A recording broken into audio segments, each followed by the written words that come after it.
नमस्कार दोस्तों, आज की कहानी है बेटी अच्छी लगती है, बहू क्यों आंखों में खटकती है। कैसी हो माँ? आज इतवार था तो सोचा आप सबसे मिल लूं। दीप्ति ने घर में प्रवेश करते हुए कहा। अरे बेटा, अच्छा किया जो तू आ गई। बहुत दिनों से याद कर रही थी तुझे। आती रहा कर, बहन बेटियां आती जाती रहें, अच्छी लगती हैं। दामाद जी कहाँ हैं? सरोज ने बाहर दरवाजे की ओर देखते हुए कहा। वे अभी आ रहे हैं, गाड़ी पार्क कर रहे हैं। तभी दीप्ति की भाभी ने कमरे में प्रवेश किया। भरी गर्मी में सिर पर पल्लू ओढ़े, हाथों में दर्जन भर चूड़ियां, पैरों में भारी पायल पहने भाभी सारिका ने नंद के पैर छुए। तभी दामाद जी भी आ गए। सारिका जल्दी से उनके पैर छूने झुकी तो सिर का पल्लू उतर गया। देखते ही सास जोर से चिल्लाई, शर्म नहीं आती नंदोई जी के सामने सिर नंगा करके?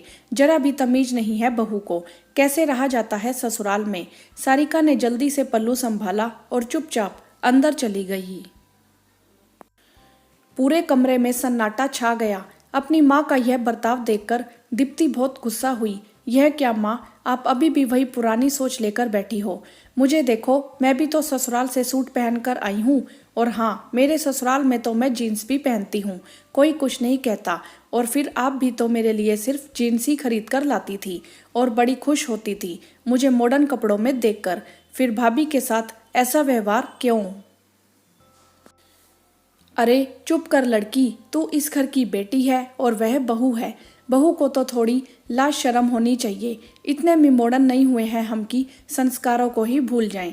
दीप्ति की माँ ने अपनी बहू सारिका की ओर घूरते हुए तंज कसा, पर दीप्ति को अपनी माँ की यह बात बिल्कुल पसंद नहीं आई तो झट से बोल पड़ी, माँ मैं नहीं मानती तुम्हारे दकियानुसी विचारों को। जरा अपनी आंखें खोलो और मेरे ससुराल वालों से कुछ सीखो। मेरी सास ने कभी भी मुझ पर कोई दबाव नहीं डाला कि मैं उनके अनुसार अपने को बदल लूं। मैं उस घर में ऐसे रहती हूं जैसे मेरी नंद रहती है, कोई रोक टोक नहीं।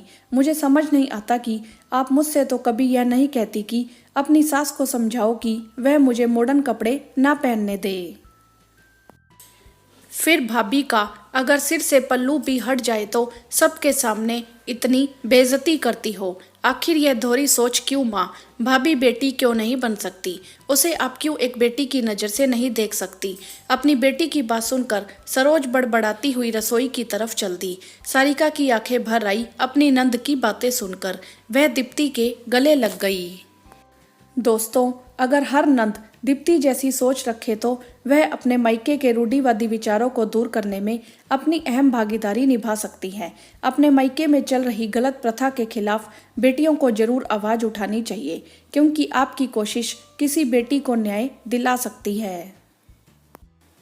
तो उठिए, अगर आपके मायके में भी ऐसे रूढ़िवादी विचारों के नाम पर एक बेटी को पुरानी सोच और संस्कार की बेड़ियों में बांधा जा रहा है तो चुप ना बैठिए, बोलिए, और तब तक बोलिए जब तक आप अपने मायके की सोच ना बदल दें। हाँ तो दोस्तों, क्या दीप्ति ने सही किया? आपकी इस विषय में क्या राय है? आप हमें कमेंट करके जरूर बताएं। वीडियो को लाइक करें, शेयर करें और चैनल को सब्सक्राइब भी करें। धन्यवाद।